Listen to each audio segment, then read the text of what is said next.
Hi, my name is Brian Farr, and I'm the lead sound designer on the world of Warcraft. Sound design is very crucial in all games. The main thing that we always try to accomplish is an epic sound, but not too epic and not too light. And it's very hard to explain. There's a very fine line between a cinematic and a video game. We're dealing with repetition and things being played over and over, so we have to create sounds that all together in one blend as an epic sound. So in the world, we've added close to 80 different ambience loops. By having a large variety of ambience, we've been able to give each zone its own realistic feel. Creating the ambience for Lordaeron, we wanted to bring back the fall of King Tyrannus during the Act 3 cinematic from Warcraft 3. The goal was to achieve a haunting experience from where the return of Arthas led to the doom of the kingdom. So as you enter the gates through Lordaeron, you could first see this giant bell laying on the ground, so we wanted to bring in the sound of these corrupt bells ringing in the distance, very ghostly sounding.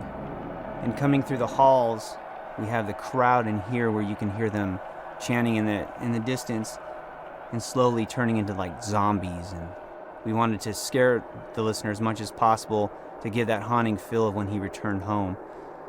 Entering the gates, you come through the doors into the chamber. You can stand in here for a while and you'll start to hear actual pieces from the cinematics in the original Warcraft 3 series. You can hear everything up to when Arthas slain his own father, and these ghosts are moving around. So with ambience, we were able to bring this back, and that's one of the many things we were able to do. Within this world, we have close to 80 different ambience loops, and that's a lot of ambience if you really think about it. We tried our best to bring ambience into every zone that looked different, and each thing, of course, is broken down between a night and day ambience. Dungeons as well, any of the major dungeons with portals into different areas, we tried our best to give them their own vibe and their own eerie feel. Or if you're an Ep1 forest, we tried to bring birds into it and make it seem happy and enchanted. And if you go into a dark area, we wanted to bring as many dark things into that as we possibly can get, from owls or pitching things way down low to make them sound scary. Since this game is so massive and so many things go on at one time, we have to make sure that each creature has its own set of really cool sounds. So creating monsters is a very big challenge. We try to strive for anything that we can get from the designers. First off, where do they come from? What is their purpose in the world? What do they eat? What do they breathe? Where do they sleep? Where would they be? What can we do to make this creature come to life? So we start a layering process. Usually we have an actor come in, or one of us from the sound team, and we start grunting into the microphone and creating these creatures, such as like a bog beast. We took elements of mud. We took scrunching of a sponge to create a wet sound underneath it, and then under that like a moaning, groaning sound. And then we layer these things together to create all the monsters that you see in WoW. And we have close to over 100 different sound sets for these monsters. Each monster has 9 to 12 different sounds. So if you add that up, that's a lot of different sounds to it. We do our best to try to keep things from being repetitive. So it's a challenge to us to create these monsters, to keep them from sounding the same, since players are going to sit there and fight these creatures over and over. And I think we've really had a lot of success. I'm going to demonstrate for you the layering process of how it sounds before we process a creature. And this is the death of the dragon. It's going to start off with the actual recording of the actor, and then it's going to go into the final processing, and then all the layers together. So you'll hear 7 layers unprocessed and 7 layers processed to the final sound of the dragon death.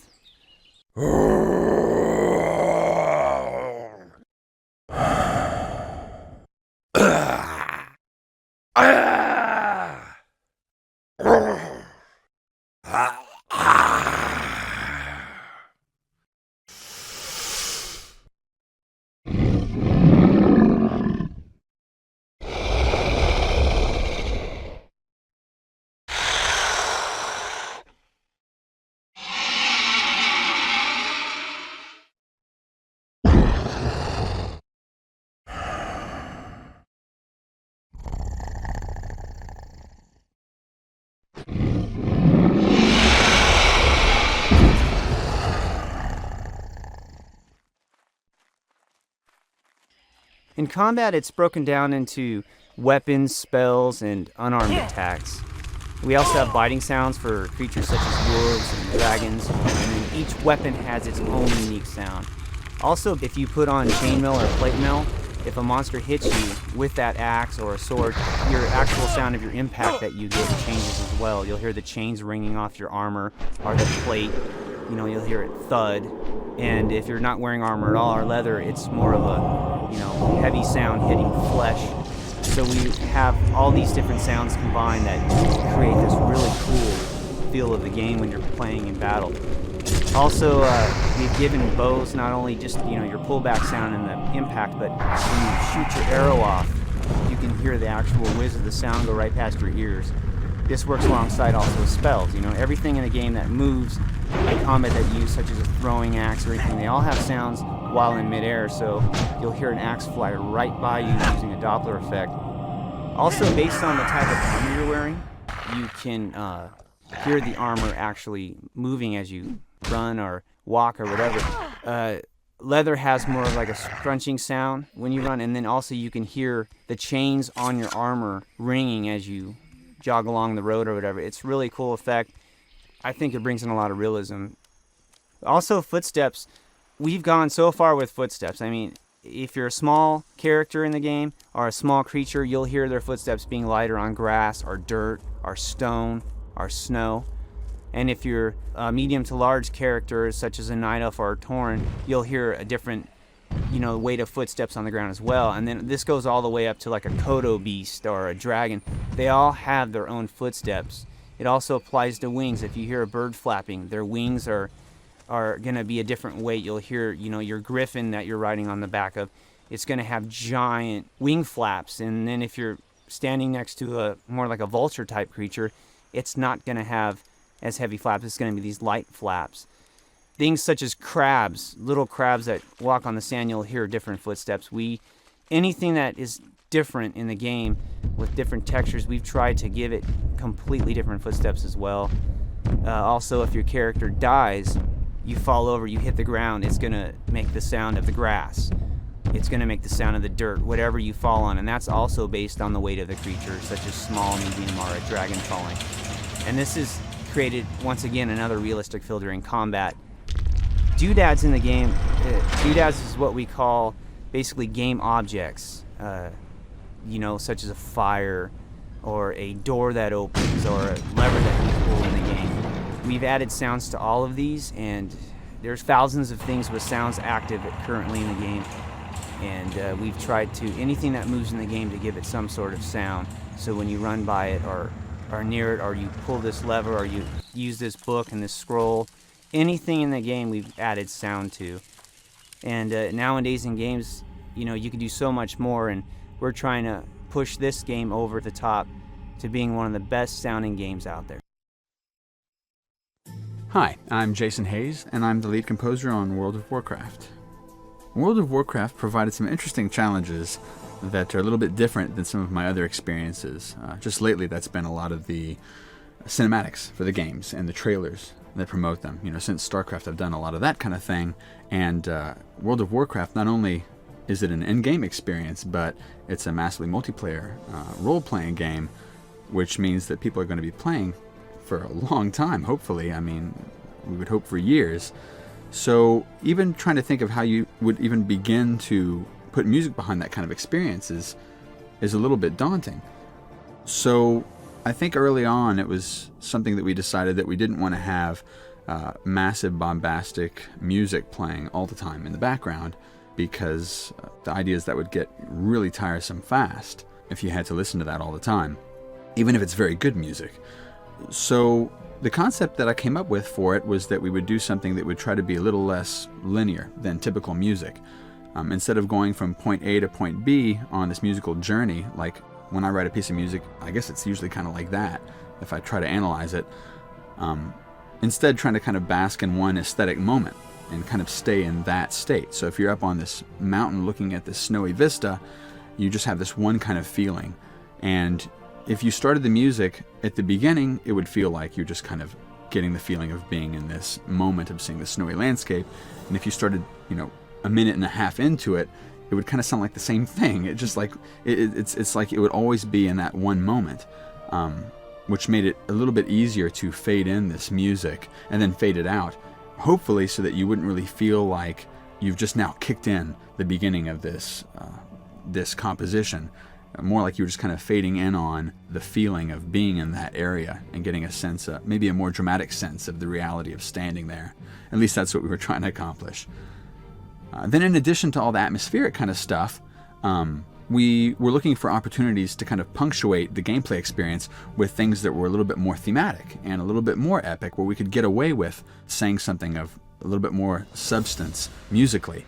So where we elected to do that was in places like cities. When you first enter a city, thinking of that in movie terms as being like an establishing shot, where all of a sudden, you arrive and you kind of see the first shot and you can get this theme that maybe represents the people that live in the city.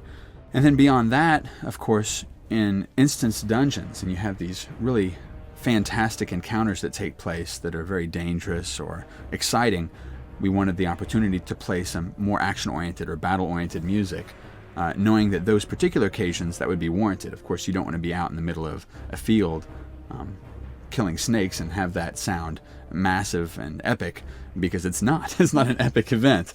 So we wanted to save these little action-oriented moments for like the really special encounters in the game and other special moments.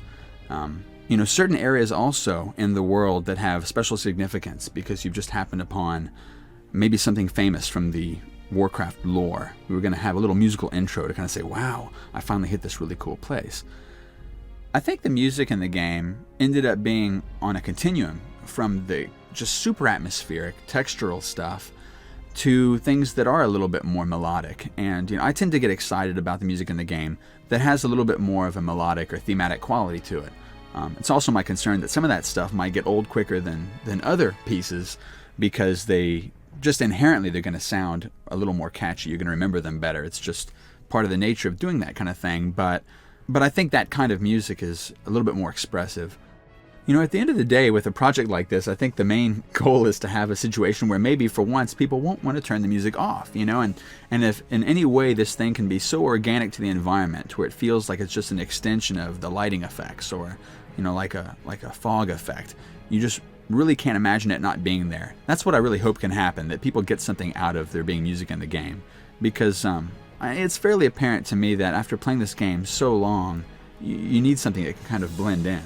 And it's hard sometimes to resist the temptation to doing really big sounding music, especially at Blizzard, where people really love the large scale, massive moments. And I know for sure in the movies that they do here, that I've worked a lot on those, and that's what they're a big fan of. They're a big fan of the giant, epic moment. So hopefully we have some of that in there as well. But I think over the long haul, having the general gameplay experience be a little bit more ambient is probably a good thing. I'm Matt Samia, the director of the World of Warcraft cinematic intro. What we have right here for you is a little bit of behind-the-scenes stuff. This is stuff that we generally don't release, but this time we just thought it might be kind of cool to show some of the pieces that go into making the finished product. So these are showing off some of the things that we found to be pretty challenging. We had to come up with a whole new way of doing hair because of the dwarf and his crazy beard and braids and all that stuff. And this is showing off some dynamic simulations on the bear fur. We were doing more dynamic simulations, I think, on this show than we had ever done in the past. Every bit of cloth, every bit of fur and hair, and every little dangly thing that was hanging off a character wound up having a simulation and was moving around. You can see even his earrings are moving a bit. We were delving into some new shaders for skin. We think we're getting a little bit better with that. We like the way this dwarf turned out pretty well. These shots were pretty huge and full of all kinds of effects. These characters were probably some of the most complex we'd ever done, which is kind of ironic considering we designed them to be simple, and we were thinking these were not going to be so difficult to get on screen. It's just sort of the nature of these characters. We really couldn't get around the fact that they are just covered in all kinds of baubles and little things and weapons and what have you. This is showing some of the stages of a set in progress. This is one of the Night Elf shots from Teldrassil. Here we get a little look at how things work, how they're worked up. These are some of the passes on the Night Elf, showing her animation, and now these are some of the dynamic sims actually being run. You can see how many there are. This is actually cutting out quite a few, in fact. But these are previews of some of them. This is including her hair sim, and then of course with shading and lighting and compositing and all that sort of magic, we get the actual shot. This panther was a real challenge, trying to make a cat move like a real cat. That was something else. You can see his tail, or probably her tail, swirling around there. That's something that we got off footage of an actual panther making this jump. And it turns out a lot of people thought it looked wrong, but it was kind of funny because it was absolutely correct. So we had there was a lot of debate about whether or not we should take that out, even though it was correct in quotes. So this is showing some of the different stages. The level of detail that we were building into these characters this time was really quite high. We were doing things like even building the folds into their clothing, even though they were going to be simulated afterwards. We found that we were getting much better results by actually modeling the folds in, doing some range of motion tests on his face to see what kind of expressions we can get away with. Again, showing off a shot and how we work them up. This is some of the early animation. Now that we're happy with the animation, you can see we're running the sims on all his layers of clothing and his different layers of jewelry and what have you.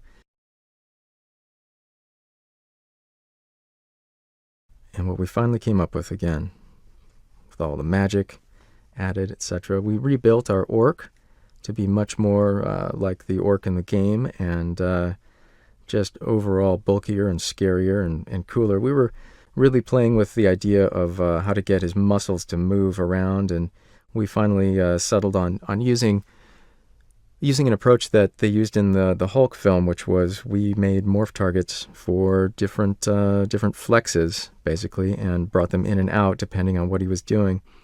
If you look carefully, as we get these different versions, you can start to see the flexing going on. It's pretty subtle, but it's there, I promise. And again, the finished shot with all the crazy simulations. This is our Tauren. We're pretty proud of this Tauren. We think he's pretty cool. Again, we pretty much rebuilt the Tauren from the last trailer to match more closely the guy in the game. The game art had evolved between the time we did the last one and this one. It's more of the kinds of tests that we do to make sure that everything is working and that we have enough range of expression for his face. And here he is being angry and violent. Again, a shot in progress showing the kinds of things that we get maybe halfway along, where some of the characters are fully shaded and some of them aren't, and we're working up the composite. This was our undead guy. We tried all kinds of things to make him icky and rotting and kind of nasty, and boy, he sure is. He's pretty cool, actually. It's kind of a shame you don't really get to see his eyes too well in the finished shot, because we put some thought and effort into making those eyes look kind of shriveled like old grapes. They're pretty cool. Here he is, animated. These are showing off some of the things that we did for the ground. We were actually playing with the idea of having the plants die off when he takes a step, and they actually do if you look in the shot. Again, it's pretty subtle. There are a lot of things going on in these shots. All the layers of sims. He has some spit hanging off of his lower lip, and that's in there too. This is showing off some of the tests we did for that. In some ways inspired by the alien. If you look closely in the finished shot, you will see that he does, in fact, have some spit hanging there. You got to look closely, but it's in there.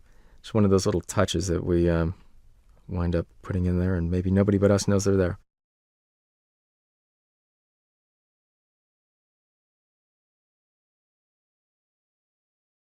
One thing you may notice with World of Warcraft is the characters are really animated, and a lot of that just comes from a traditional 2D animation background carried over into 3D.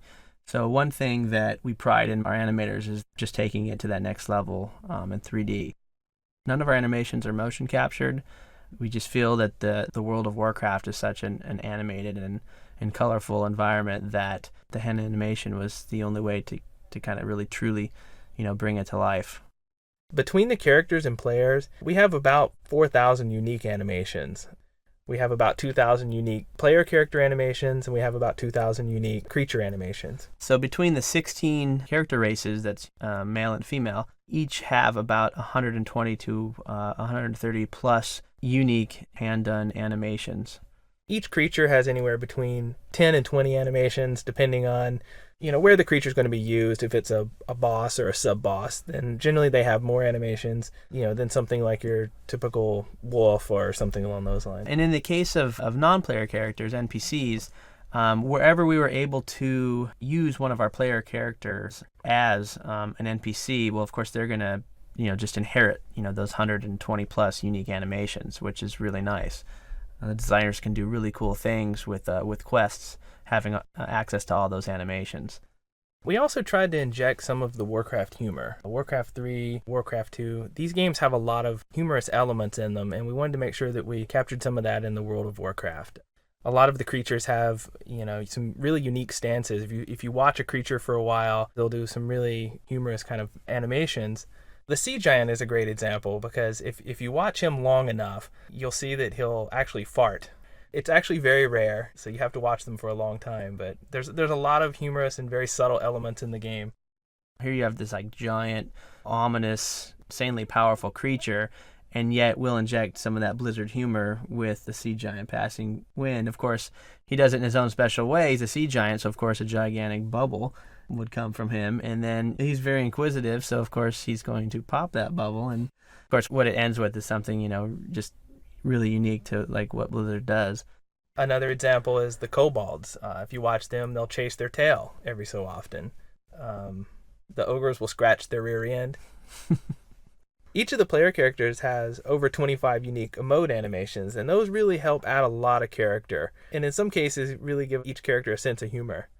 We did have some basic guidelines that we had to stay within. The attack animations had to be a set length. Special attack animations could be a little bit longer. We made sure that weapons made contact at a certain frame rate so that we could make combat look real and believable in the game, so that when you're knowing when a character or creature is going to be hitting, you can time all of your, dodges, blocks, parries to make combat more, lifelike and real. Yeah, it's really important to have a creature react when a character swings the sword and hits the creature. Without that exact timing, it doesn't come across as realistic and comes across as very fake. Sometimes it'd be challenging to get the character to hit at a certain frame. In the end, it was just something you got used to, and it really didn't cause any problems. Another thing, too, with keeping the different animations at a reasonable length is it really helps facilitate gameplay. You don't want the player to be waiting around for an animation to play that's really long.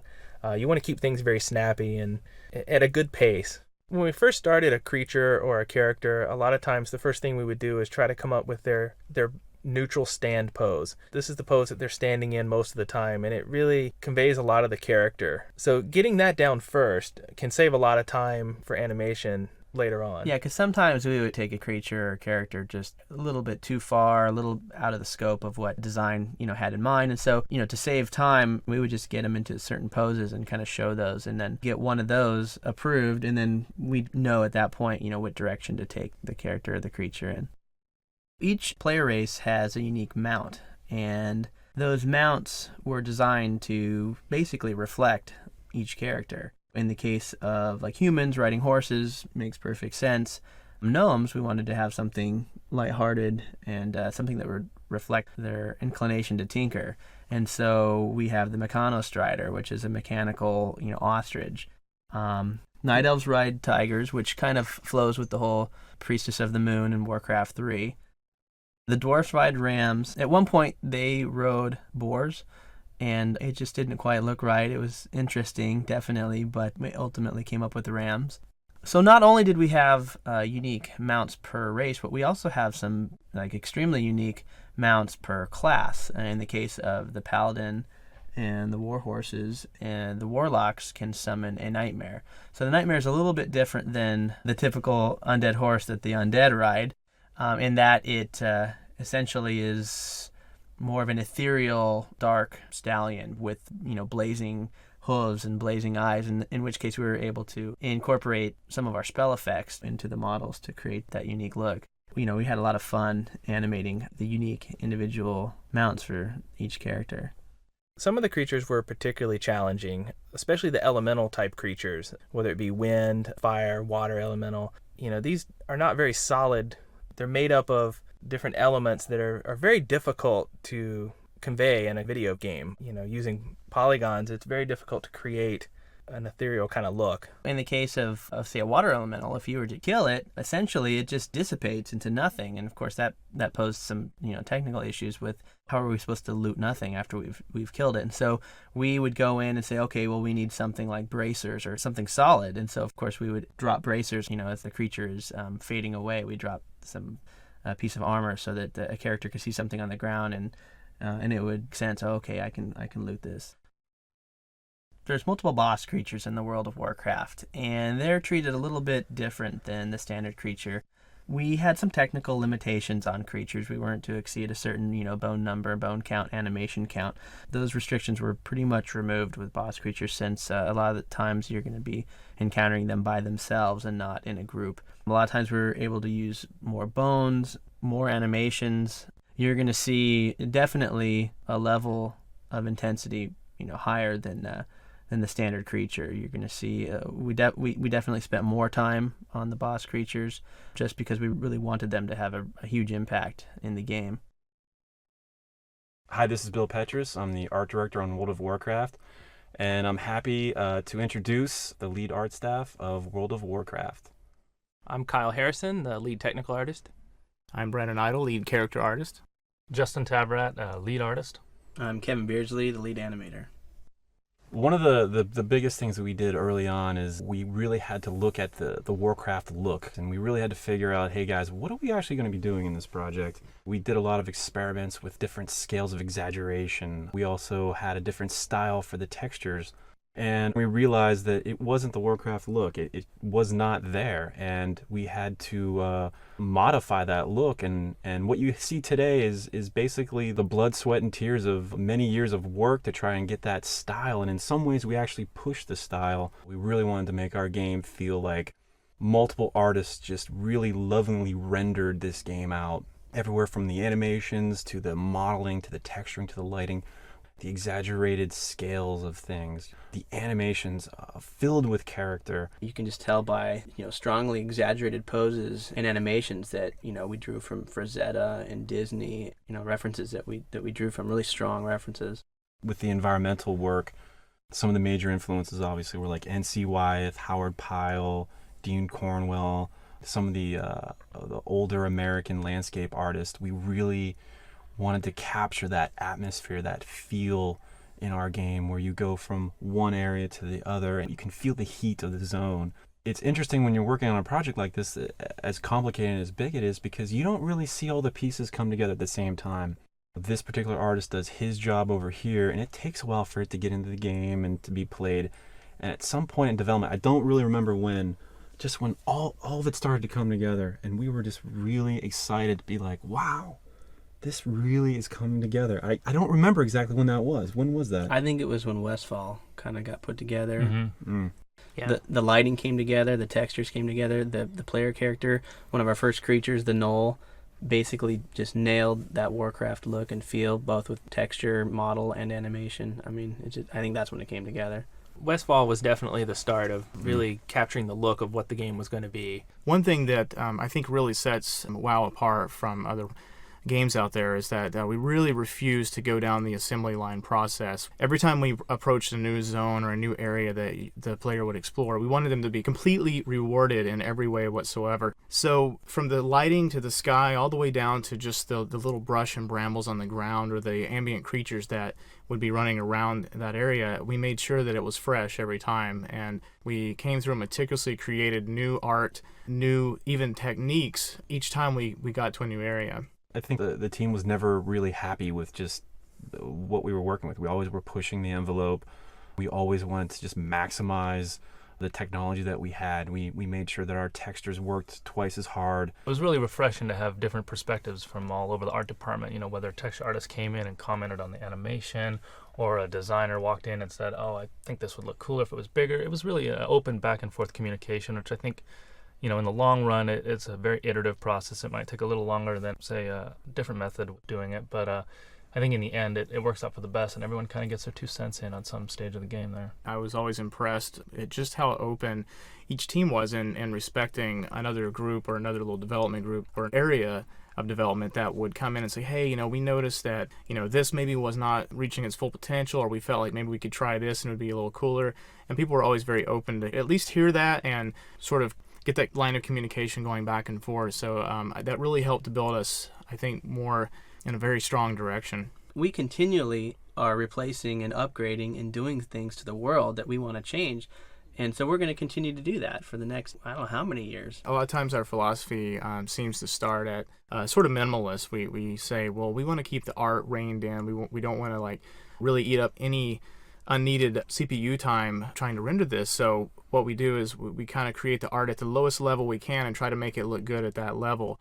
And then we find as a year or two goes by and hardware gets faster on computers, we can then come through and sort of finesse it a little bit, add a few of the things that we maybe skimped over to begin with, and we just make it that much better by kind of refining it.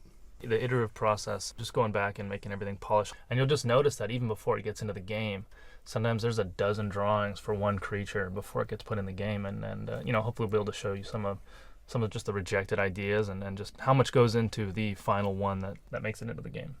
Early on, the concepts that we were having, we were showing the artists that were modeling and texturing. We're like, the Warcraft style is super thick and exaggerated, just huge bulging biceps, everything pushed at the maximum. And that's just kind of the way that we approached it. And originally we had some artists that were like, you want me to make that hand 5 times bigger? Are you sure? We're like, yes. And they were like, I don't know. And we're like, just do it. And then once they started doing, they were realizing like, wow, this is the style. This is what we're looking for. The animation is very exaggerated in this game, but at the same time, it still has weight and still has a level of realism to it. So, it's still believable. I think one of the pivotal areas of our art is that it's not so much about detail. It's about form, it's about light, and it's about color. The artists pay more attention to the shape or form of an object or the texture of the surface and how the light plays off of that, and how they can get that across mood-wise with colors. I totally agree. I think it's the illusion of something rather than creating all the little details. If you can create that illusion where people go, oh wow, that's it, and it's less polys and less texture space, then we've done our job.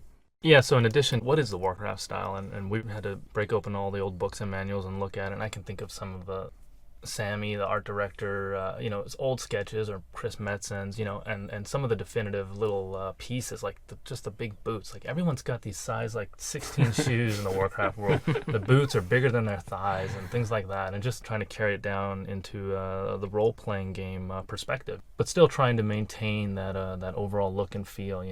Everything meshes together, everything flows. Yeah, even down to the user interface and the icons. I mean, everything just melds together. The icons in particular, we thousands of them. I think there are thousands of icons. Thousands of icons, and not only that, but each one is just so handcrafted. It's just so lovingly painted. It was so amusing just to sit and watch how meticulously they would paint these things and concentrate on the colors and the form, and they're just fun to look at. And that was really part of the design from the art standpoint, was that you're looking at icons a lot in this kind of game, and that really is more than anything what's representing it, unless you're directly using that item in the world. So we knew that they had to be big and colorful, and you really had to just get rewarded just by looking at it. In the midst of schedules and everything, it's important not to get too bogged down and have fun.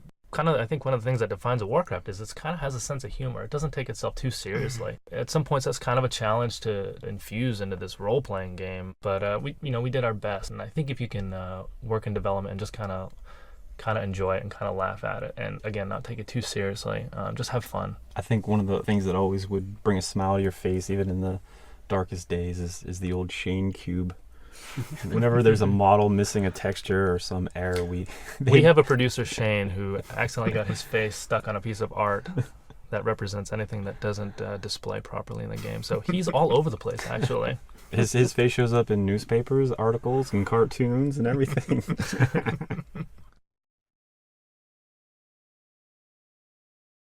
Warcraft 2 and Warcraft 3 were very important influences on our game, the World of Warcraft. So once again, the silhouettes, colors, and proportions, we wanted to really mimic a lot of the things that had been done previously, yet pull these out more for a down in the world third person or first person point of view rather than the sort of God mode view of playing overhead in an RTS. The perspective of the game definitely was a big influence on what we decided to accentuate and how we designed our characters. Just off the top of my head, a funny thing was that when we were originally designing this game, we were thinking about maybe taking it in a different direction, maybe a little darker or different look and feel. But we soon realized that Warcraft had a very established look, and that it would be a big mistake to deviate from that. So a lot of the typical characteristics of the characters' environments, the bright colors and the big silhouettes and shapes, we just stuck with it and just kept going, carried that through the environments all the way down to the characters and creatures. Color was very important. I think as anyone plays the game, they'll see that there's a lot of passion for color. With the creatures, we actually found that less was more. Early on, we tried very, very sort of realistic, painting it almost to the point of photorealism, and they were beautiful pieces of art, but once they got into the world, it didn't really come across as simply as the older games did, and we found that the more we kind of scaled it back and went more stylized with the color, we actually would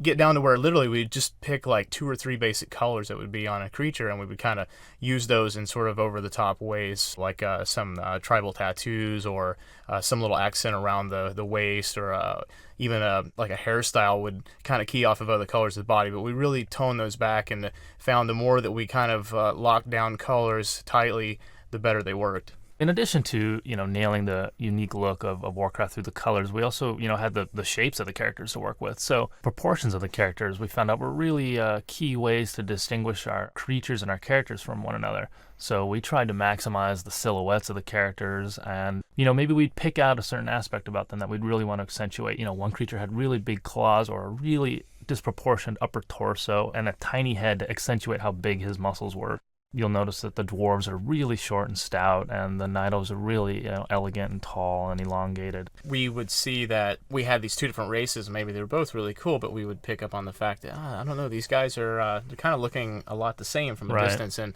even though we really liked the way one of them maybe was proportioned already, we would go ahead and start trying to alter that to give it some uniqueness over the other one. And generally what we found was that we would end up with something that we liked even more, that was even more exotic or more out there, so it worked out well. I guess our theme of things that we do is we just push it and keep going too far with it and then go, oh my gosh, that's now just ridiculous looking, and then we just back it off a notch from that.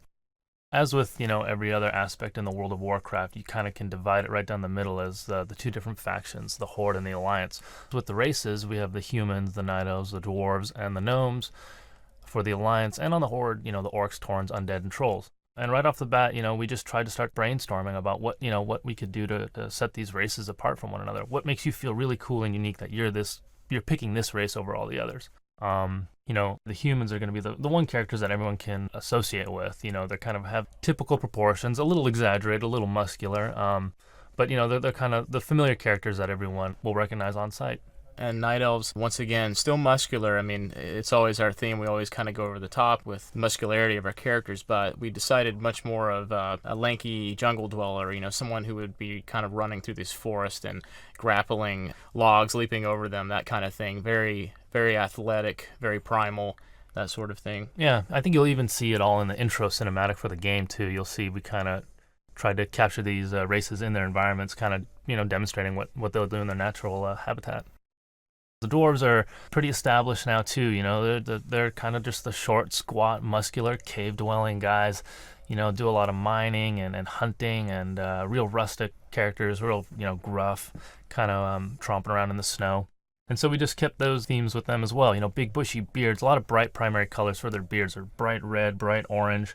We also have, grizzly, gray and white and black. And as we were doing this too, we found out like hair color was super key with defining each race as well. So certain hair colors are only available to these races and not to others. We didn't want to let the player necessarily choose any color for anything. The gnomes kind of came in late into the game. We had gnomes come in with, this sort of a need to add, we felt one more race per Alliance horde. So the gnomes filled in on the Alliance side, and we have these kind of short, squat little comical characters that have sort of outrageous hairstyles. We felt with their small size, probably the best thing that we could do was to really over-exaggerate their head, and not only that, but what you always see on top of it, their hair. We had a lot of fun with some crazy beard, mustache combinations to really start defining the gnome male in particular. The artists working on that would draw from some of the European and North American beard contests and mustache contests. Just completely like outlandish stuff, but it was a lot of fun and people would just get a kick out of it. So he implemented a lot of those just for flavor.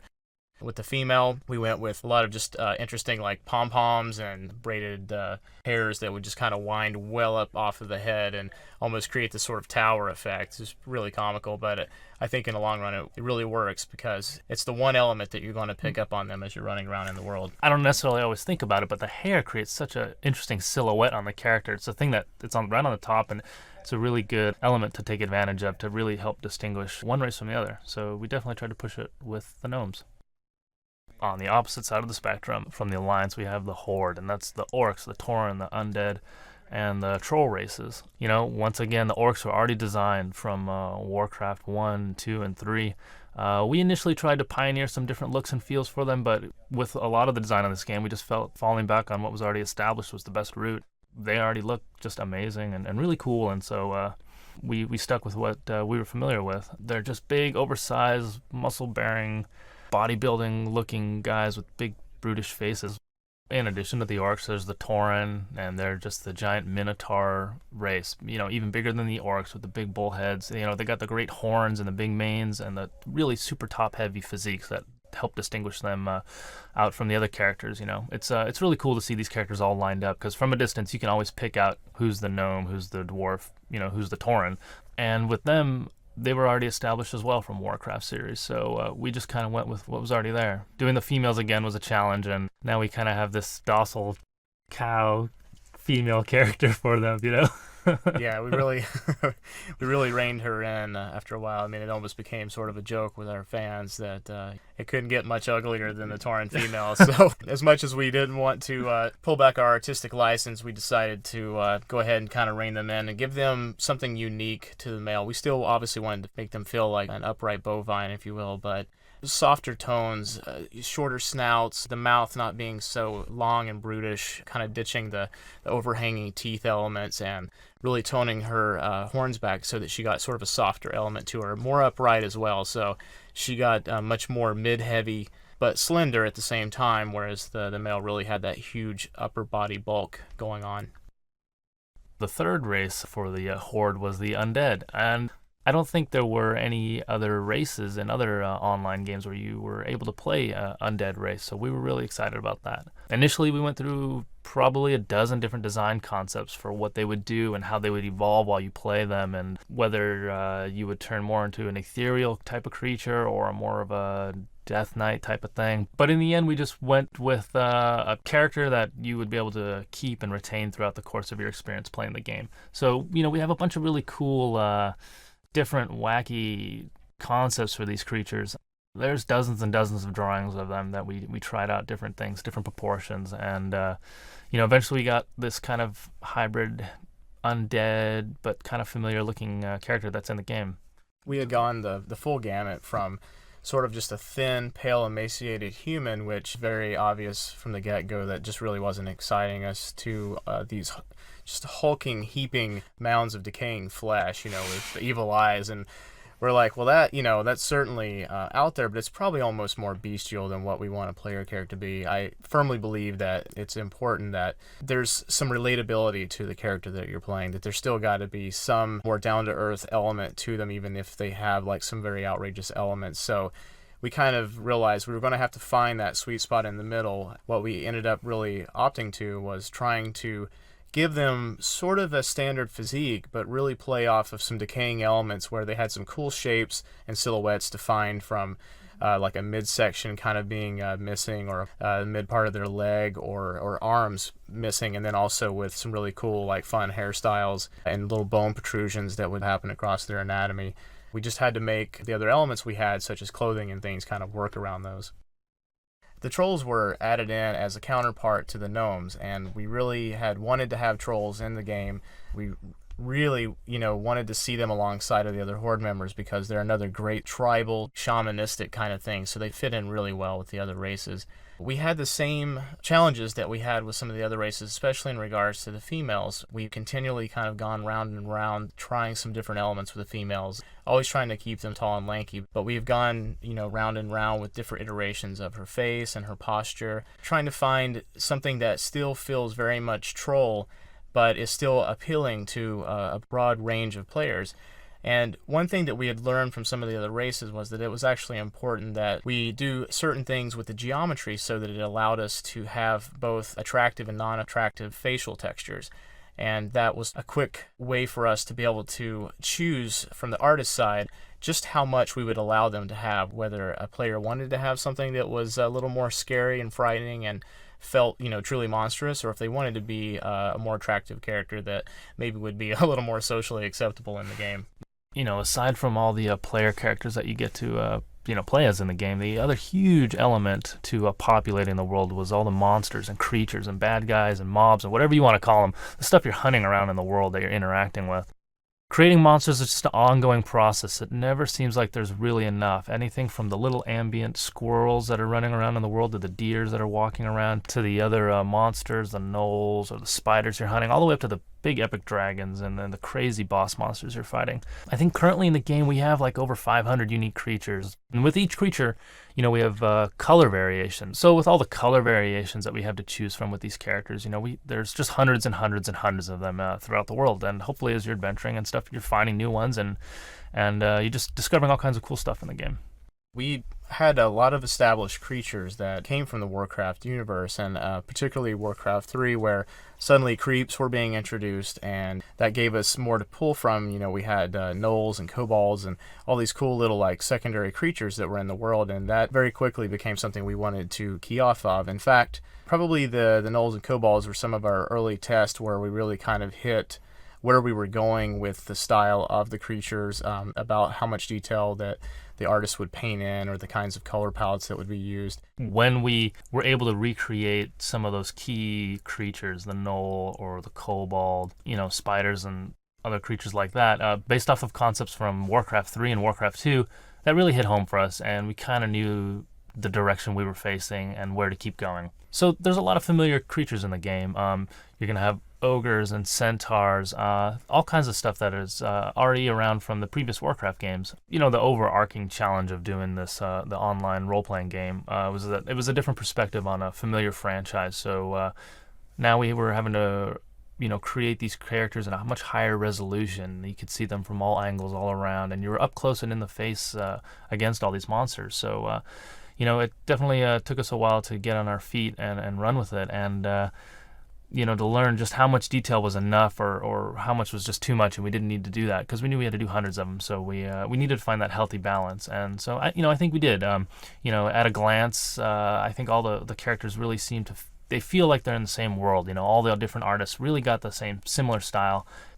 Halfway in the middle, towards the end of the project, you didn't know who made what. They just all fit. They all fit with each other. We did a lot of sort of creative reuse on the models. As our library grew, we could take more and more elements that were sort of already constructed for another creature or character, and we would realize that was a perfect element for something new that we were doing, that we could at least reuse that. And by the time we were done, we had made sure from the artistic standpoint that it really wasn't recognizable. You didn't just feel like it was some limb slapped on from another model, but it definitely really pushed our pipeline and timeline. We could get things done much more quickly and efficiently, and it would stay at a very high quality because we could spend the time to build any one element once, like a pair of wings for a dragon or something like that, and that could be used again and again on other creatures so that it really wasn't recognizable anymore.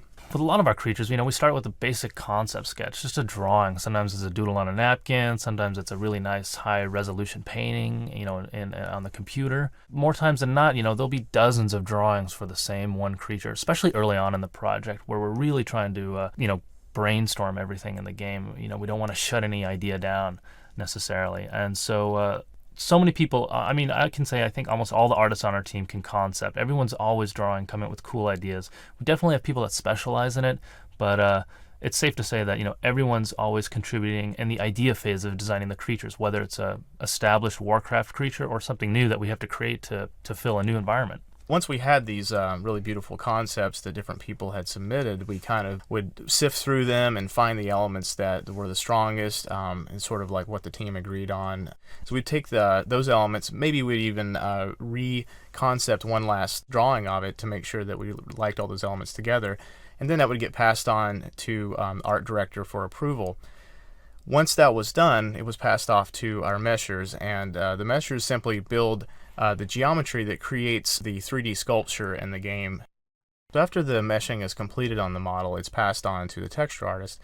This can be the same person or another person. We're pretty flexible here on an art team, and a lot of guys can do a lot of different things. So once that's passed on or ready for that next phase, the textures are applied, and the textures are simply a painting that is wrapped onto the model that creates the colors and the illusion of details and depth on the given creature or character. So once the creatures have been modeled and textured and eventually animated, they're placed in the world, and they place them in these little groups in all the different environments, and they take a lot of care into how they place them to make them look like they're inhabiting their surrounding areas, and that they're doing different things on their own, roaming around, patrolling, fighting all the different creatures. It's a process that requires a lot of disciplines, all the way from the concept drawing to the actual creation on the computer to the designers that put it in the game, and eventually you're fighting it and getting the cool stuff that it has to drop off. The pinnacle of our creature development and also what the player will experience in the game was obviously boss creatures, and these we would just really go all out on. The schedule would suddenly relax a little, and the artist would have more time to work on them, and more polys could be spent, more texture resolution could be spent, so these were larger and more detailed, crisper, to hold up to the sizes that they were going to be in the game, because they could be just magnificent sizes in some of these dungeons. I don't want to give a lot of some of the fun stuff you'll find in the game away, but obviously some of the staples of fantasy like dragons and giant, like aquatic boss monsters that you could fight. You'll find these all throughout the world, and the artists really look forward to being able to work on these, because it was sort of the testing of everything that you had learned building some of our smaller and more staple creatures that are obviously just as important. But these were the time when you really got to just go all out and use probably every skill set and every tool that you had figured out on the way to creating these things. We tried to divvy them up amongst all the different character artists, and so hopefully everyone got to do one or work on some element of one, because they were just really fun to do. They were, like Brandon was saying, you get to use everything that you learned, and it was always a real charge to see that finally walking around in the game, and actually players like running in fear from these 20-foot creatures just storming around, and it's a real kick. And when you watch players reacting to the different creatures and the art that you help produce, it's really invigorating. It's really cool to see that, so kind of what keeps you going. Dungeons and architecture was an amazing area to work with.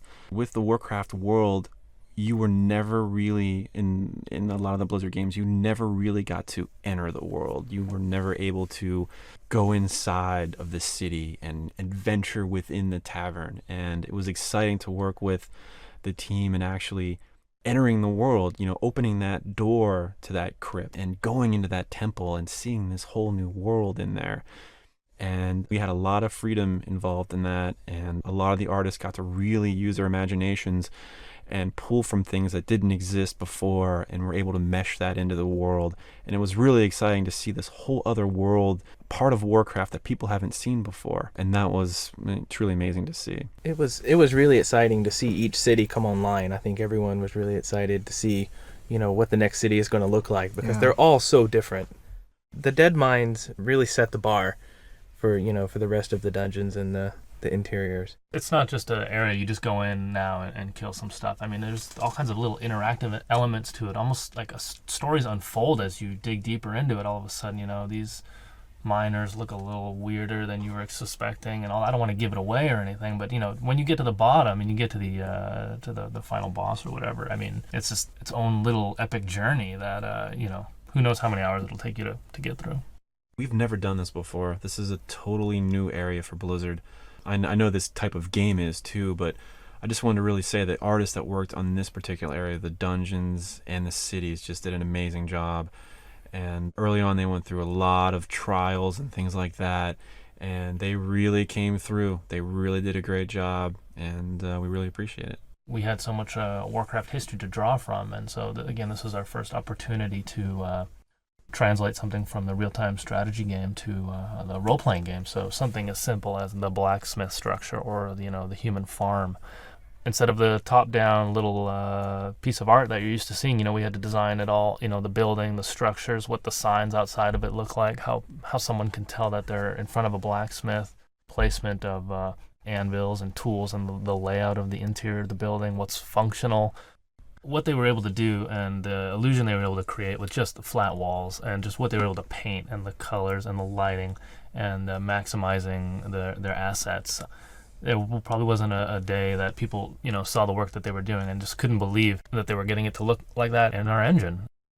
That team actually pushed the rest of the art staff too. The dungeon team really just did some amazing work, and the rest of the team would see that and push to be at that level. And I remember some of the first stuff that came through that group. It was stunning. I was like, wow, that is the Warcraft style. I mean, they nailed it. It was a great job. Yeah, that's good stuff. The artists really push each other, to do better, and everyone thrives off that and thrives off each other. There's a lot of history there. There is a lot of depth, and the team worked very closely with Chris Metzen and other people in the company to make sure that these elements are tried and true, and they actually took those ideas and ran with them, and they've done just an amazing job. They're very, very particular about gameplay. It was pretty exciting to see that. I'd say early on with our dungeons too, it was difficult to get that organic look. We tried a number of different programs early on, different methods of building, and ultimately we got it, but it was definitely a challenge. We spent some time trying to determine what the size of the city was going to be. I mean, we didn't know how big a city should be. I mean, are people going to get lost? What's a good size? What feels right without getting lost but doesn't feel too small? And it's still epic and exciting to venture into and stuff. Yeah. And I think in the end, they ended up putting dungeons and little instance areas where people would actually have to go to a city to fight and stuff like that. So, they have more of a function than just this is where you go to sell your items or buy your goods. In my mind, I can look at some of the dungeons that I'm just thinking about right now, and I'm just clearly just the definitive look they have for the night elves is so different than the humans. Just the lighting values and the color schemes are different, and how more organic the night elves are than the humans. And it's like, yeah, you can relate more to the humans, but when you see that orc, city of Orgrimmar, it's just like you just want to explore that. If you go into Stormwind, the opening gate is huge and oversized. You cross the bridge; it's lined with all the heroes. There were concepts for it, and then it was built and put in the game, and tried to just hit you over the head. Make it memorable, make the silhouette of the parapets and the towers, and really striking and resemble the race. I think another big thing too is everyone has their favorite city. Whether it's the Undercity or Stormwind or Ironforge or Orgrimmar or Darnassus. We want all the cities to be on the same level. Obviously we wanted Ironforge to be super memorable, and we wanted Darnassus to be exactly that too. And it was kind of funny to see how people were like, they would rank all the cities, and then this one would move up a couple rankings, and it's nice to see that all the cities really just turn out fantastic. I mean, And we have Thunder Bluff too. I forgot about Thunder Bluff. Yeah. Massive sort of mesa structure, Actually, which is just beautiful. Exactly. I mean, just when you think dungeon is this dark hole in the ground, you go to a city like Thunder Bluff, and it just blows you away, because it's just not what you expect. I mean, you don't expect to see giant windmills and these just amazing looking architecture, these teepees, and it's just Totems and big. Yeah, it's really a treat to see. I know a lot of time in development, you work on a project like this for a long time and you're so close to it, you don't really appreciate it as much because you're just so close to it.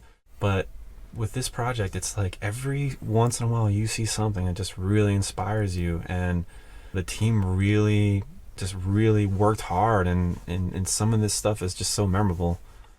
I think it was kind of neat too, because each city would set the bar a little bit more. You know, Ironforge would get created and they would say, wow, that's amazing.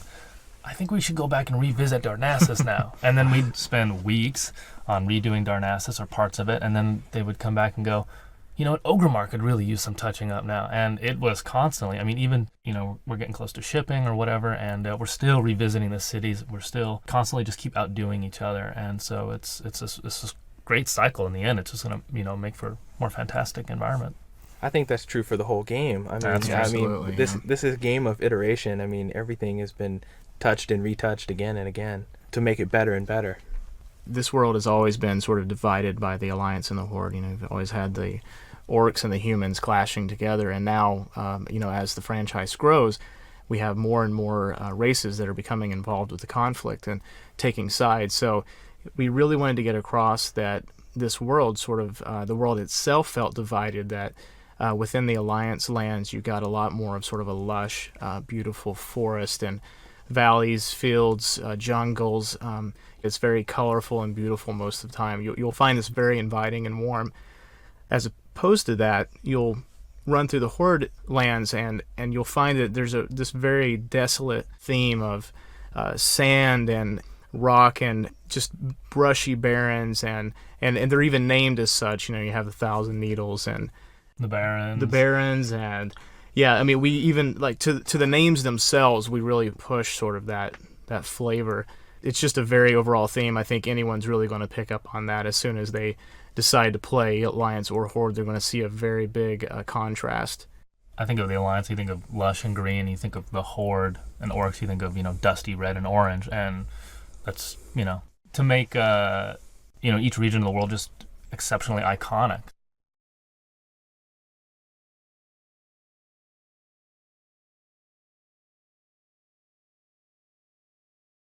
With the environment design for World of Warcraft, we really wanted the environments to have a really handcrafted feel. We wanted the terrain to really have that feel that it was created, you know, by hand. We really wanted to make sure that all the little details were embellished to the point, you know, the viewer could tell that it just wasn't computer generated.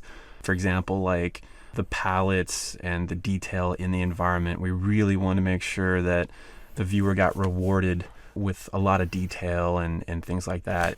So we treated them just as key as the characters, as the monsters and everything else. Absolutely. There's not any one element of our game that stands out too far above the rest. Is that we treated the environments, the tile sets, everything just as important as a character, as a weapon. You know, everything received that equal amount of just real handcrafted treatment.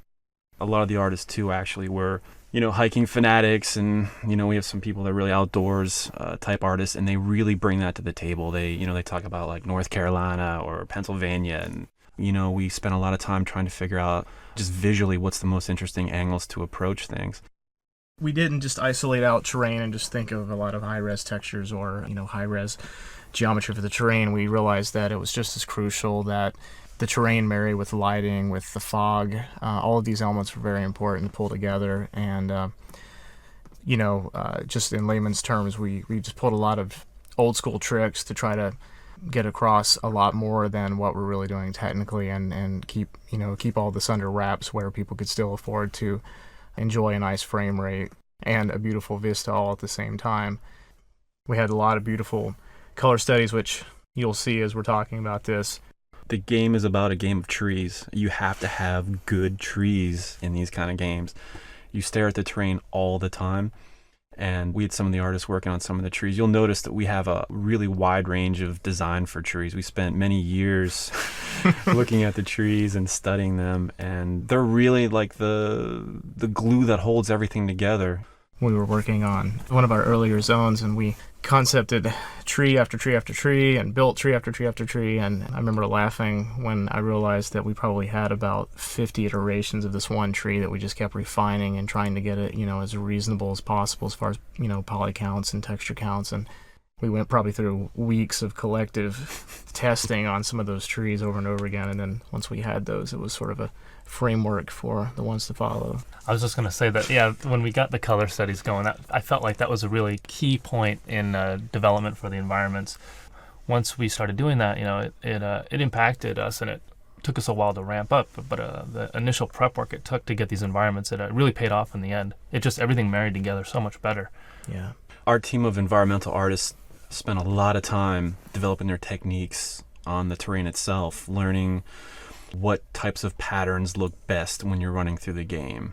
We were really particular about hills and rises and visibility. Initially, we made almost too many hills where, for gameplay reasons, it was harder to see the spawns and things like that. So in addition to just making a beautiful looking scene, we had to work closely with game design. We a lot of times had to compromise on a lot of things to make sure that gameplay was still there. We wouldn't just do one of them for a zone, we'd also do one for different times of day. So we'd have one that was drawn to illustrate what the daytime light settings would be. We would do some for the evening time settings.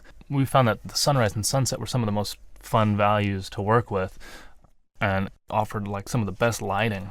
We actually enjoyed them so much. A lot of times we would purposely kind of let the keyframing be very loose. Mornings and evenings actually bleed in very heavily to noon and to midnight, so that you got to enjoy some of that dusty sort of feel a lot more of the day, because it was just more dramatic and just pretty. It was basically really the sunset lasts for like 8 hours in our game or something like that. Just because it looks so cool, it just runs all day. We wanted to make sure the palettes of the zone reflected somewhat in the race, very subtly. For example, the undead area of Tirisfal Glades, we wanted to kind of keep it cool colors, muted. Yeah. For the night elf areas in Teldrassil, we wanted to infuse some of that color back in there, and we were careful to keep the palette, I don't know, maybe 2 colors, trying to keep it simple as possible. If you run around like sort of in the undead starting area, you can kind of check out the little vegetation growing on the ground, and even those themes of the undead are there just in the vegetation, just for fun little flavor. Vines crawling up and choking out these purple flowers and things. So even down to that degree, the art team kind of paid attention to the details. They definitely took advantage of every little area. I think some of the grasses have cobwebs, infused in it a little bit. And hopefully like a crate or a barrel in the undead starting area, it's going to look and have its own look and feel compared to a crate or a barrel in the human starting area. And everything from the pallets to, the wood having more cracks and broken nails and knife scratches in it or whatever. They definitely took it. All the artists definitely took advantage. If they got to paint a texture for it, they definitely used every pixel to represent the environment that this prop was going to be set into. So, I know, I totally agree. And I think one of the things that we strive for, too, is just the uniqueness of what we want to do. We want to make sure that the zones look as good as possible, as far as, like, if you were to take a screenshot of our game and you see it in a magazine, it looks different. It has a certain look to it that you're not going to find easily. Working on a game of this scope and detail really pushed the art staff to really just think about what actually we're doing. It's so much different than the usual type of games we're used to making, that you're creating an entire world. You're creating the atmosphere and lighting and terrain and the look and feel. And sometimes it's really interesting. You'll be working on a piece of environment and you'll get stuck, and then you'll drive home and see the sunset or see some kind of imagery that inspires you. So, and then you go back to work the next day and you're like, oh, I saw this, the sunset yesterday, and it totally changed what we should do. Yeah, we had lots of just elements to work with in the editor for creating the world. We had the directional lighting, the ambient lighting, the sun color, the moon color, fog color, and all the gradations of colors in the sky. And I know Brandon did most of that stuff for so many of the zones, the watercolor, cloud color. And so we just take our time and put these together and, in the right order, playing off each other, the right colors, the right settings to create just that unified look and feel. Overall, we really wanted to have the environments have that old Maxfield Parish or that NC Wyeth, that warm feel, that handcrafted feel. I know we say that a lot, but we really wanted to have that look. And even in the trees, if you look at the trees, it's very hand painted, all the textures, and we were careful how things blend together, how trees would blend into the environment. We were constantly racking our brains about the tile set, what was too busy. Initially a lot of the roads were too busy and too dark, and we had to simplify those. And it was definitely a learning process, for everyone. But kudos to the team, though. Hi there, everybody. My name is Chris Metzen. I'm the Vice President of Creative Development for Blizzard and the lead world designer for the series for the past, 9 years or so, or ever since Warcraft 2. Wanted to talk a bit today about kind of the story of Warcraft and how the world unfolded, specifically from the series RTS roots and up through the creation and development of certainly World of Warcraft. And also kind of how it's translated to the D&D game series that we've been creating with White Wolf Publishing, some of the novels we've had a chance to put out. Warcraft's become kind of a big fantasy juggernaut, strangely enough, after all these years. And it's kind of interesting how it has unfolded. Essentially Warcraft is, if you figure that most modern fantasy is kind of based off of, Lord of the Rings or, Tolkien's work, he kind of had amalgamated a lot of fantasy ideas, elves and magic weapons and wizards and huge epic scope histories, weaving together. Warcraft's essentially kind of third or fourth generation fantasy, which is kind of crazy these days, where you have kind of a lot of video game fantasy universes becoming the new school kind of settings. You have a lot of interactive games kind of taking place in these worlds that are, essentially phantoms of Tolkien's vision back in the day. Warcraft's certainly part of that tradition, elves and dwarves and dragons and such. One of the things we always thought was a good idea is holding on to the more traditional fantasy archetypes, because that's what most people kind of glom onto. It's that familiarity of dwarves and elves and magic rings and things that kind of define what fantasy is.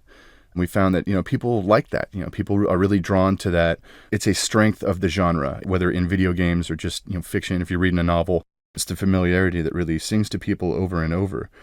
But we've always liked the idea of kind of spinning those archetypes on their head. What happens when elves go crazy as a race? What happens when dark elves suddenly are heroic and noble? What happens when orcs, that are typically, mindless and brutal? What happens when they're kind of given some nobility? And we can kind of begin to identify with these races and cultures kind of beyond that surface kit that we've been sold all these years through various products and media. So it's been pretty crazy kind of developing the World of Warcraft and trying to change it up a bit, keep it familiar enough to people who are interested in fantasy, but kind of shake it up and drive it boldly forward to those who kind of want a little more out of their gaming experience, which is, certainly our core role. It's kind of been a strange process, developing the kind of geography of the World of Warcraft as the storyline is unfolded. When you're developing RTS games, there really isn't a hard parameter on how the world unfolds, right? You just kind of need maps to make up and, kingdoms to destroy. It's a very planar design. You just kind of draw 2D on a page, what a landmass that looks interesting and try and dot it with interesting stuff. I imagine a lot of RTS games are kind of designed that way, just kind of in a very planar sense. It started to get interesting, when we started talking about World of Warcraft and expanding this place and these locales to be more 3D, to be more, immersive, places that you'd actually run around in, instead of just being RTS maps and very planar. How does it begin to translate to an immersive world experience? It was kind of weird, shifting gears from the RTS mindset to the RPG mindset. We kind of always knew, since Warcraft 2, we always knew that, as we expanded, in Warcraft 1, we had, the kingdom of Stormwind and the land of Azeroth. And it was the conflict of that game was pretty much contained within that place. The orcs come through the swamps of Sorrow and, through Elwyn Forest and attack Stormwind. The scope of that conflict was pretty small.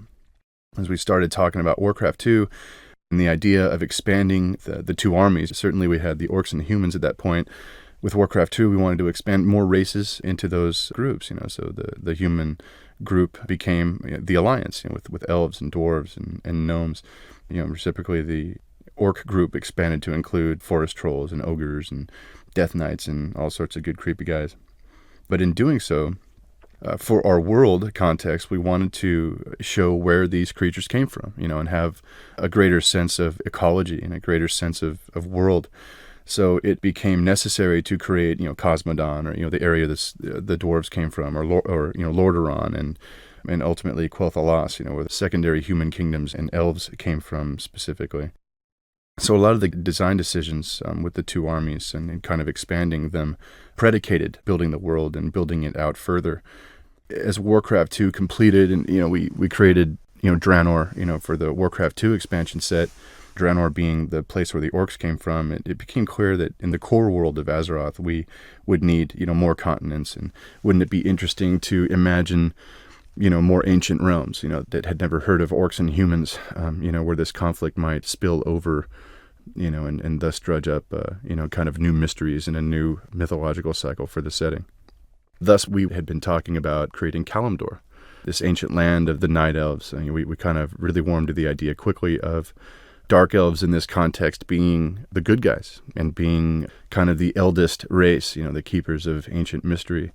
So it was kind of interesting to talk about Kalimdor and these dark primordial forest lands and the barrens in the middle, lands that were once lush but kind of destroyed by some kind of apocalypse. It was interesting to imagine Kalimdor having been affected by some huge explosion. Again, it's probably a fantasy archetype, to have your world shattered in some great way. I mean, I've seen it in 100 different stories and 100 different themes.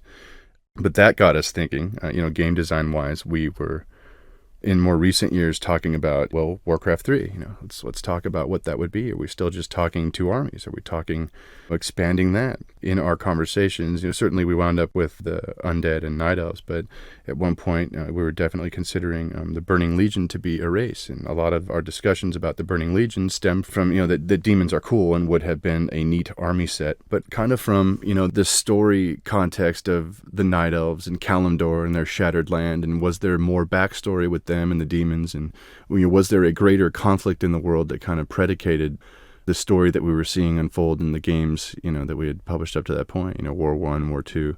And we definitely wanted War 3 to kind of encompass all these elements, the Night Elves reawakening, visiting Kalimdor.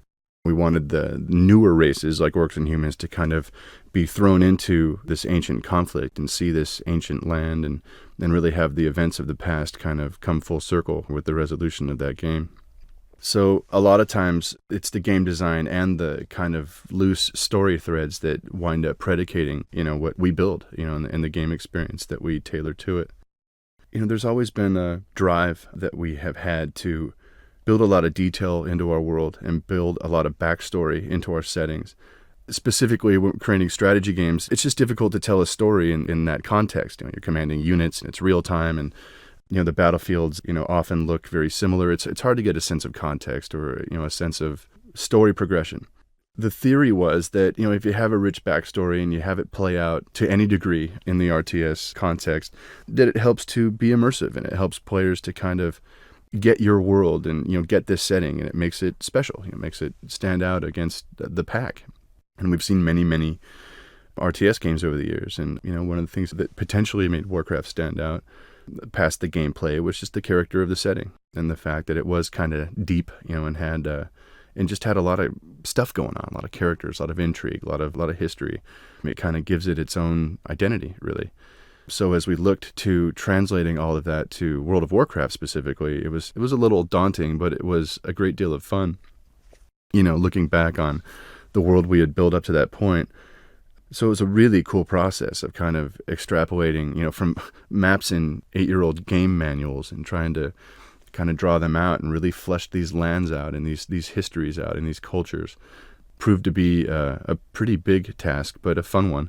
At this point in time, as we're looking at the home stretch on our shipping product for a while, it's crazy how this world has gone from, kind of this very thin idea, thin wallpapering on an RTS series, and it's really blown into just this juggernaut of context and flavor and atmosphere that's defined by 40 artists and programmers and really creative designers. There's just so many heads involved in this thing and kind of creating the vision of this in the world.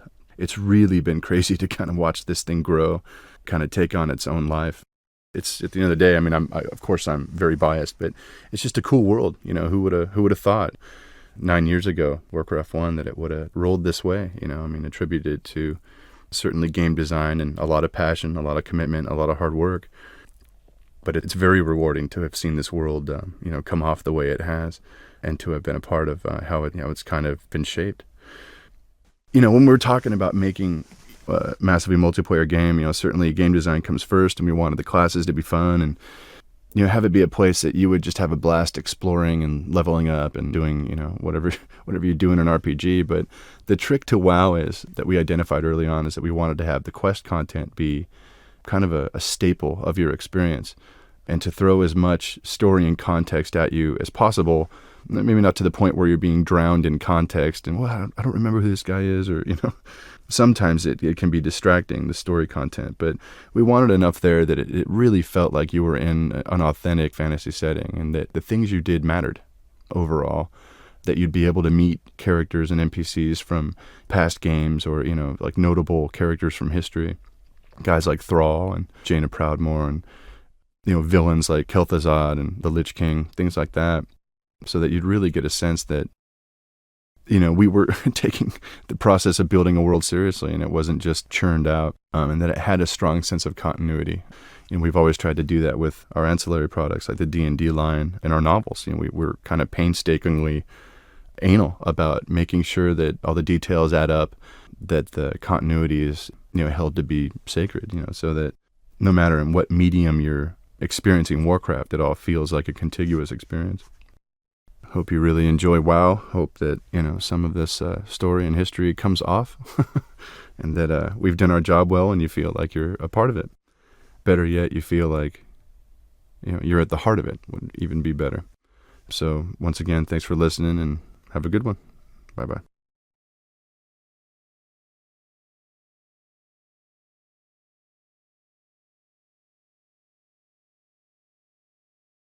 With regards to weapons and armor, we had many of the same challenges as the rest of the art production. It was very important that we hit on a lot of the same philosophies that we did with creatures or environments, architecture, which is some of the oversizing of items and colors and exaggeration and things like that.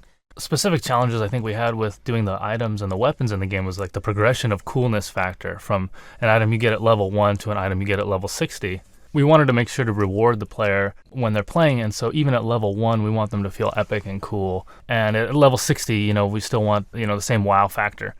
It was always a challenge to make sure that the low-level items in the game were still rewarding and cool looking. So we tried to come up with a visual progression of what people can expect to receive in the game. Early on, they were probably a little too dry, a little too toned down, and we realized not too far into production that we needed to kind of not only start beefing them up and exaggerating them, but also playing around with some little effects and things we could do to make the weapons really feel sharp, but without utilizing a whole lot of technology. I think towards the end of production, we pretty much abandoned making low-level, average-looking equipment in the game and started to front-load your play experience with just exciting weapons as much as we could and challenge ourselves to come up with even more interesting, exciting, shimmery, glowy, enticing loot or weapons and items, you know, for the higher levels in the game. In fact, with our spell team, those guys actually came in more towards the latter end with weapons and really helped us find even that sort of next increment where really uber items could not only be beautiful and really ornate with texture and environment maps, but we could even push them further with actually adding some spell attributes along with them so that you'd maybe get this flame sort of righteousness and you would kind of get these cool fiery effects coming off of it. And that was really yet another progression that really helped us at the end, just kind of pull those way over the top. After that, everyone just got excited again about seeing glows and fireballs and dripping poisons and ice spells and things just kind of emanating out of the weapon. It's just that next level of progression to help incentivize people to keep playing the game and look for stuff in the game. In addition to the items and the weapons that you're questing for in the game, there's all kinds of armor, helmets and shoulder pads and chest plates and boots, all kinds of stuff. So some of the same rules that we had for designing the weapons all apply to the armor, and there's a wealth of Warcraft history and mythos and already established look and feel. So we basically just eventually just decided just to pull from what we already had.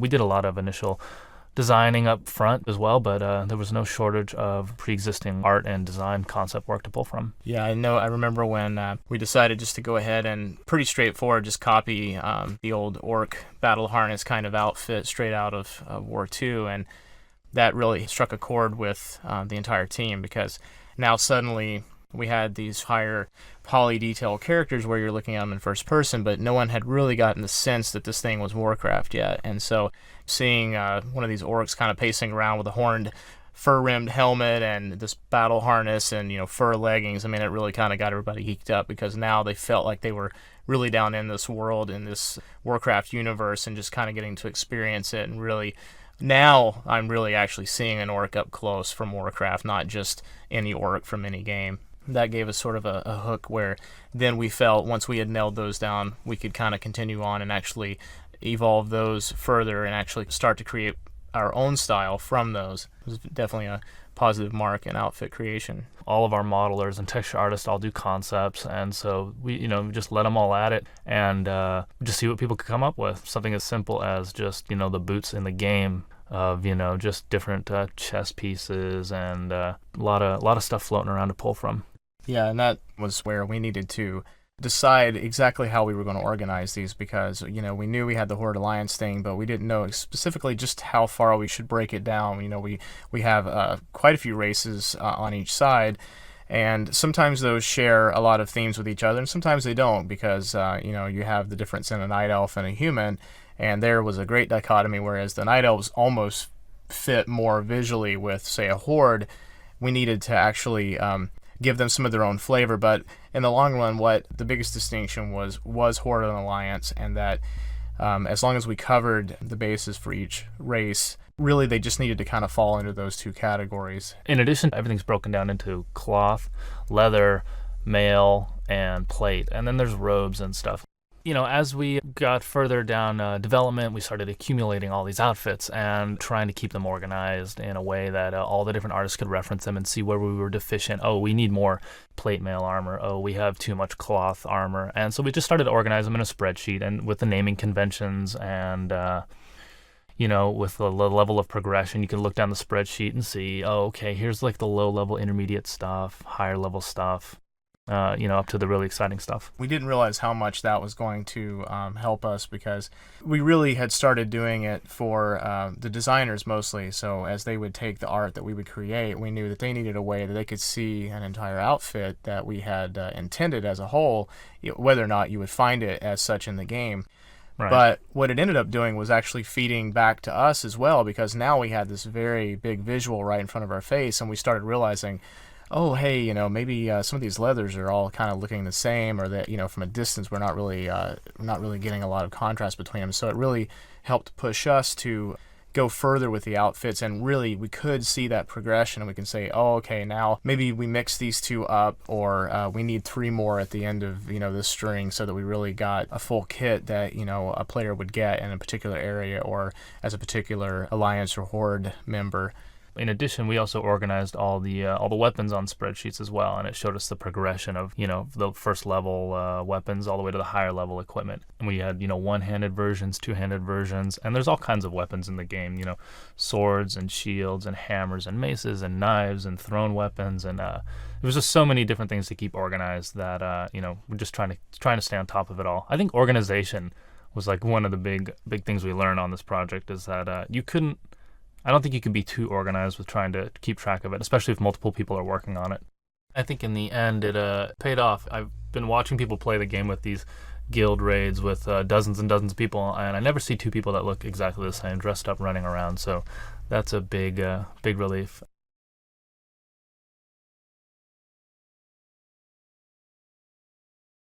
With World of Warcraft, we were really trying to look at other massively multiplayer online RPGs and try to identify what were the elements of those games that were fun.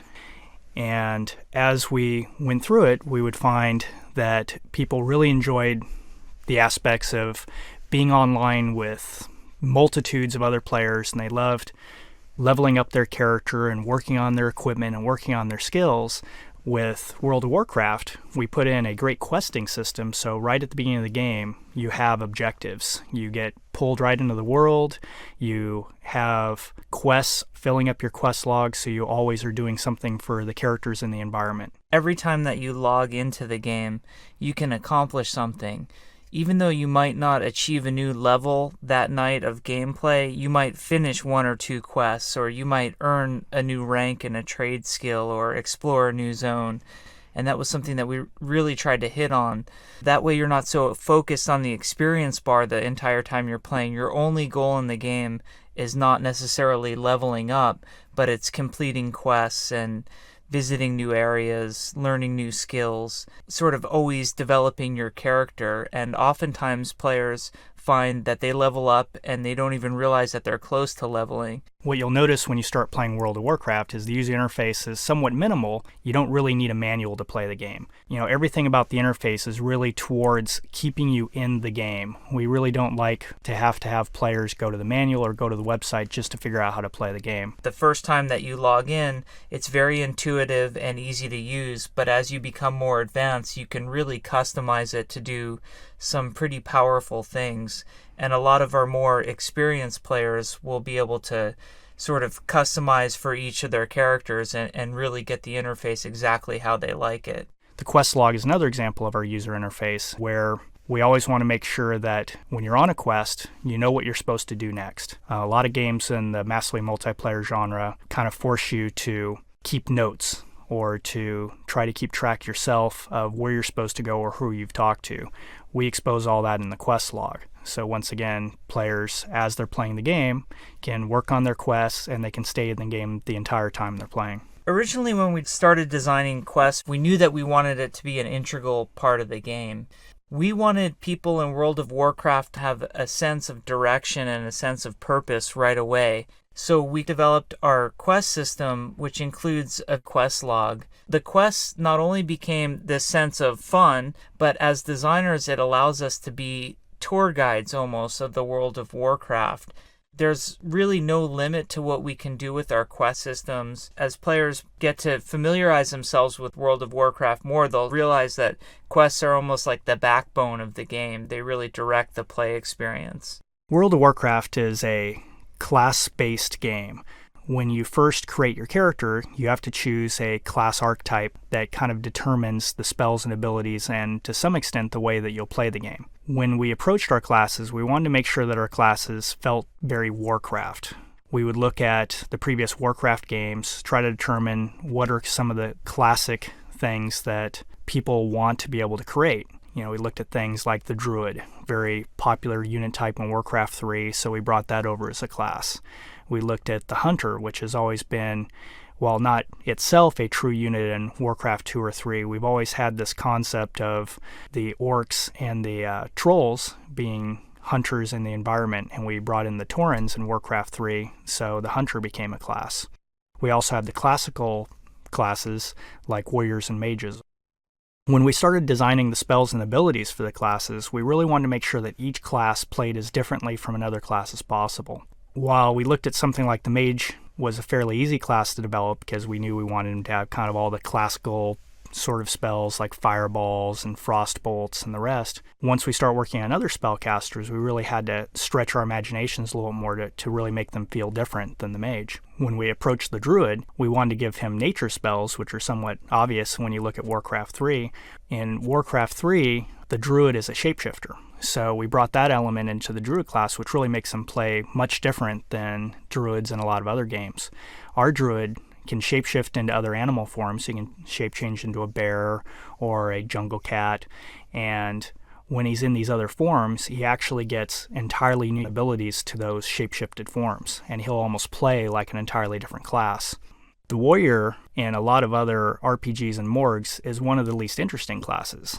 The warrior traditionally doesn't really have mana or magic or anything of that nature to lend itself to more interesting gameplay dynamics, so we came up with the idea of rage. And instead of having rage work exactly like mana where it starts at 100%, we decided to have it always start at 0. A warrior would start a combat not very angry, and as he takes damage and as he delivers damage to his foe, his rage bar would fill up, and then the warrior would be able to use his rage to execute his special abilities. With the rogue, we had a very similar sort of struggle trying to come up with things that made him feel different. In his case, we gave him energy, which would work a lot like mana, but would very quickly be used up, but would regenerate really fast. So you'd kind of be using it constantly to do some of your special abilities. As you're attacking an opponent and you execute abilities on them, you build up combo points. And the combo points can be seen in the user interface on any particular creature. And once you have at least one combo point on the creature, you can try to execute a finishing move. So that was a way to really make the rogue play very differently from the warrior, where a lot of traditional morgs, they're very similar classes with just a few different special abilities. And that's really been the approach we've tried to take with all the classes.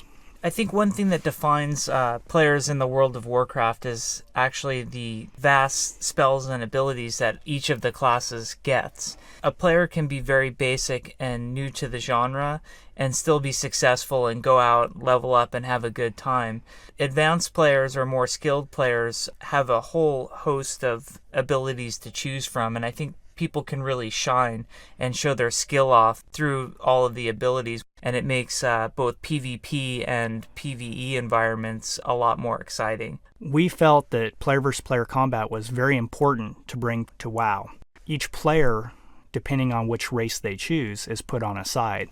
They either will be playing for the Alliance, which is composed of the humans, the dwarves, the gnomes, and the night elves, or they can choose a race that's on the Horde, which is composed of the orcs, trolls, taurens, and the undead. By choosing your race, you are choosing a side, which determines when you do engage in PvP, who are your friends and who are your foes.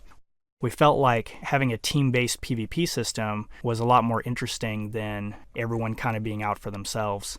One of the best parts about PvP is it gives you the chance to pit yourself against other players. They're really unpredictable, and the skill levels span the whole spectrum. So PvP kind of gives everybody a chance to show what they've got. It also is a great way when you're sort of done engaging in your normal activities for the night. You've been leveling up and doing quests, and you want to really engage in the World of Warcraft. You want to defend your town, or you want to go raid another alliance's town. It gives you that feeling that the world is real and solid and that you have a purpose in it. One of the challenges of developing a massively multiplayer RPG is, how do you get people to start grouping in the game? How do you get people to really take part in the community? Well, the tact we took for this was to try to make sure that players could always solo in the game. They could always advance by just playing by themselves, but really try to make sure that there's plenty areas of the game that only can be done when you group up with other players. And we did a lot of different design decisions along the way to try to embrace the philosophy of allowing solo advancement while still encouraging grouping. There's a lot of cool quests that are more stealth-oriented, and those would be definitely tailored more towards the solo player, so they can deliver items around the world, sneak around, and feel like they're accomplishing things on their own. Another very important element is the concept of crafting or trade skills. Our approach to trade skills was twofold. We have the concept of a gathering skill, and we have the concept of a crafting skill. Gathering skills, they allow us to make the world much more dynamic. We can have herbs that just spawn throughout the world, that if you have the herbalism gathering skill, that you can go around, find these herbs, and then selling them, or you could use them yourself. We also have mining in the game, which miners would go around with their picks and find veins of ore, silver, or other types of minerals. And it really allows the world to feel much more interesting. It's not just this world that has a bunch of creatures and pretty scenery. There's all these objects throughout the world that people can gather up and use in the trade skilling system. With the crafting skills, we wanted to try to make the making of the items really fun, not just something you go and buy the ingredients from a bunch of vendors and then make something. We wanted to make collecting the elements part of the game itself. We also try to make sure that the ingredients for the recipes to make trade skills are on creatures in the world, or they're in other dangerous places. We really feel like it's a much friendlier system, and it really allows anyone to become a trade skiller and have fun with it. We've talked about there being the mining gathering skill and the herbalism gathering skill, and those feed into blacksmithing, engineering, and alchemy, respectively. Then there are also just trade skills themselves that are very different. A miner might supply ore to a blacksmith who's going to bang that ore into shape and make swords, make shields, make armor, that sort of thing. But a miner could also supply an engineer. An engineer can make all sorts of cool mechanical items, like a mechanical dragonling, and can make bombs and dynamite, target dummies. And then there's also some trade skills that are almost like a mini game in and of themselves, such as fishing. Fishing is just a great activity. Anytime you're near a body of water, you can throw your line out, you watch your little bobber, and as soon as you see that bobber go down into the water and take a bite, you can pull it up and see what you get. So fishing kind of works very differently from, let's say, tailoring or leatherworking, but also falls within the trade skill system and is very fun and unique. Another one of the core tenets about World of Warcraft when it comes to what we might refer to as our elder game or end game is that while we really are trying to do a really interesting and deep raid game for guilds that want to take on dragons and these powerful creatures, we didn't want our elder game to only be about raid content. We also are trying to provide high-end game PvP content for players, and we also wanted to have our world have a sense of community and have some dynamic things that change throughout the world. In the raid game, a lot of these creatures, as you progress through them, will not even be available when the game first goes live. Like one example that we've talked about is the concept of Outland, which we introduced in Warcraft 3. And Outland is this area that actually is on another kind of planet that is beyond the Dark Portal. And the Dark Portal has been closed for many years. Players on each of the different realms will have to find out how to open the Dark Portal again, and only once the players of each of these realms open that Dark Portal will people be able to go through it and find all the uber creatures beyond that.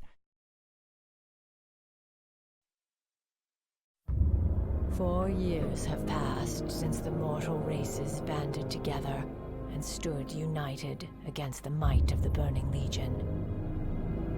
Though Azeroth was saved, the tenuous pact between the Horde and the Alliance has all but evaporated. The drums of war thunder once again.